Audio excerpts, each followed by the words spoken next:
Bonjour mes amis. Je vous invite aujourd'hui à une réflexion sur un passage d'une beauté extraordinaire. Un passage d'une profondeur sans fin. Un passage qui s'adresse à tous ceux et celles qui travaillent pour et avec les autres. Aux pasteurs, bien évidemment, aux anciens, à ceux et celles qui s'occupent des jeunes et des enfants et surtout à ceux qui sont impliqués dans la mission, qui travaillent pour amener des âmes à Christ. Ce passage, nous le trouvons en 2 Corinthiens 3, 2 et 3. 2 Corinthiens 3, 2 et 3. C'est vous qui êtes notre lettre, écrite dans nos cœurs, connue et lue de tous les hommes. Vous êtes manifestement une lettre de Christ, écrite par notre ministère, non avec de l'encre, mais avec de l'Esprit de Dieu vivant. Non sur des tables de pierre, mais sur des tables de chair, sur les cœurs. Vous le savez bien que travailler dans l'Église nous expose à des coups qui parfois sont très douloureux. Souvent, on est découragé. On a envie de tout lâcher. Et pourtant, la Bible dit que les gens pour lesquels je travaille et qui bénéficient de mon investissement sont une épître. Mon épître. L'épître selon Marie, François, Élisabeth. Mettez votre nom derrière. L'épître selon moi. L'épître selon toi. Ce n'est pas Paul uniquement qui écrit des épîtres, mais nous aussi, si nous sommes impliqués dans l'œuvre de Dieu. Une épître qui est écrite avec l'Esprit Saint. C'est lui l'encre. C'est une image très forte. L'Esprit de Dieu n'est pas seulement une colombe et le feu, mais aussi l'encre. C'est comme si moi j'utilise l'Esprit, alors que c'est plutôt l'inverse. Mais juste pour voir encore une fois comment la parole de Dieu est profonde. Donc, quand je fais l'animation d'une classe d'enfants, quand j'essaie d'amener quelqu'un à la connaissance du salut, j'écris moi avec le Saint-Esprit sur le cœur. N'est-ce pas extraordinaire?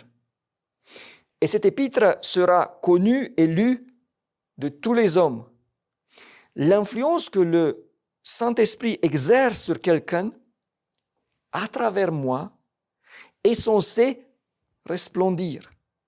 Ce n'est pas dans le sens où les gens vont dire « voilà, c'est l'influence de Jacques ou de Jean » et qu'il y aurait moyen de s'enorgueillir ou se vanter. Mais dans le sens où les résultats seront vus et ressentis.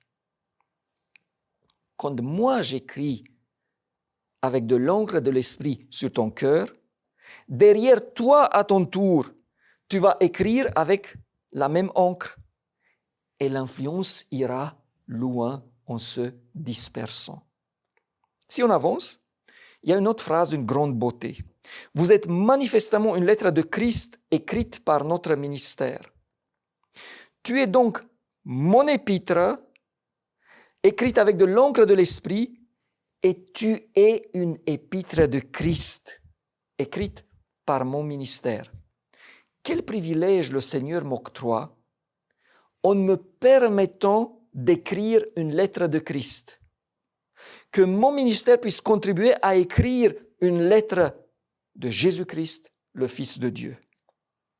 En même temps, si on regarde de l'autre côté, c'est aussi très valorisant. Tu es une lettre de Christ.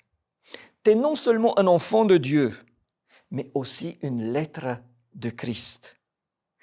Il envoie des personnes pour écrire en son nom sur ton cœur, si tu le permets bien sûr. Et à la fin, il te regarde et ce qu'il voit est une épître de Christ. Et ce sera tellement beau d'entamer un cercle vertueux. le Seigneur m'envoie pour écrire sur ton cœur avec de l'encre de l'Esprit, pour que tu puisses être une épître de Christ.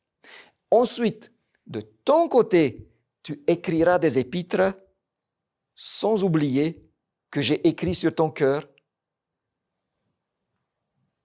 sans oublier que si j'ai écrit sur ton cœur, c'est parce que d'autres ont écrit sur le mien. Il y a encore un aspect intéressant. Si nous lisons attentivement, nous allons découvrir une incohérence.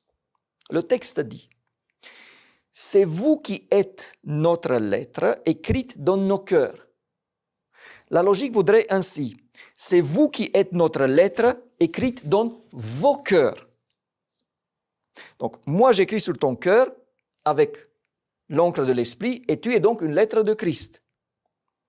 C'est ce que nous avons dit et c'est correct. Mais en même temps, j'écris sur ton cœur et tu es une épître écrite sur mon cœur à moi. Quand je suis un instrument de la main du Seigneur pour t'influencer, en même temps, c'est mon cœur à moi qui est atteint.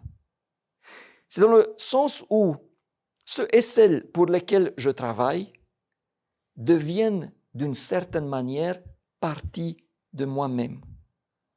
Quand je sers les autres, quand je proclame l'Évangile d'une manière ou d'une autre, je suis dans une interaction extraordinaire entre toi et moi d'abord, entre nous et le Christ et le Saint-Esprit de l'autre côté. Alors mes amis, que Dieu nous aide à écrire des belles épîtres avec cette encre merveilleuse de l'Esprit, qu'il nous aide à pouvoir regarder en arrière et de voir, suite à notre ministère, beaucoup de lettres de Christ. Permettez-moi de finir en lisant encore une fois ce passage extraordinaire. C'est vous qui êtes notre lettre, écrite dans nos cœurs, connue et lue de tous les hommes.